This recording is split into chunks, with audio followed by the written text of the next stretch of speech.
আজকে বাসায় 2 দিন ধরে গ্যাস নাই।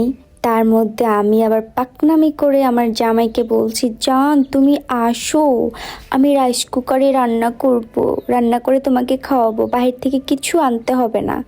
তো আমার জামাই কী করছে জানো, সুন্দর করে চলে আসছে। তারপর আমি কী করছি, এত ঠান্ডা পড়ছে, ঠান্ডার মধ্যে না ঘুমাই পড়ছি। তারপরে আমার জামাই এসে আমাকে ঘুম থেকে উঠালো, উঠাইয়া বলতেছে, জানো আমার অনেক ক্ষুধা লাগছে। সে না বাসায় যখনই আসে সে একদম পাগল হয়ে যায় ক্ষুধা লাগছে ক্ষুধা লাগছে বলে। তারপরে আমি তো বলি, জান রান্না তো করি নাই, আমি ঘুমাই গেছি, ভাবছি একটু পরে রান্না করব।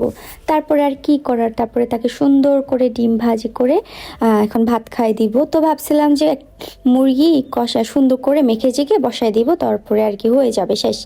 আর গ্যাস তো কোথাও পাওয়া যাচ্ছে না, বাংলাদেশের কোথাও গ্যাস বিক্রিও করতেছে না। ভাই কবে গ্যাস বিক্রি করবে কি জানি। তো আমার জামাই বলছে দেখি আর কয়দিন ওয়েট করে যদি গ্যাস না আসে তাহলে হলো যে কারেন্টের চুলা নিয়ে আসবো।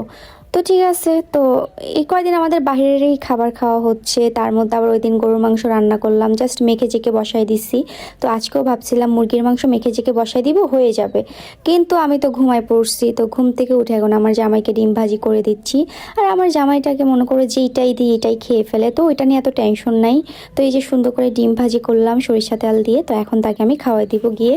আমার মতো তোমরা কারা কারা মুসিবতে আছো, তোমাদেরও গ্যাস শেষ হয়ে গেছে, তারা অবশ্যই কমেন্ট করে জানাবা। চিটংয়ের মধ্যে যারা যারা আছো আর কি, চিটংয়ের মধ্যেই গ্যাস পাওয়া যাচ্ছে না নাকি বাংলাদেশের কোথাও গ্যাস পাওয়া যাচ্ছে না, একটু কমেন্ট করে জানাইও। আমরা তো চিটংয়ের কোথাও গ্যাস পাচ্ছি না, কোনো দোকানেই গ্যাস বিক্রি করতেছে না, যার জন্য রাইস কুকারে যতটুকু পারতেছি রান্নাবান্না করে খাচ্ছি।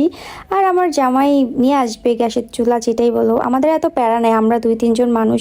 বাট যাদের বড় ফ্যামিলি তাদের তো অনেক প্যারা বলো। তো যাই হোক, ভিডিওটা এই পর্যন্তই, কেমন লাগলো জানাইও কমেন্ট কইরা। আর সবাই ভালো থাকো, আল্লাহ হাফেজ।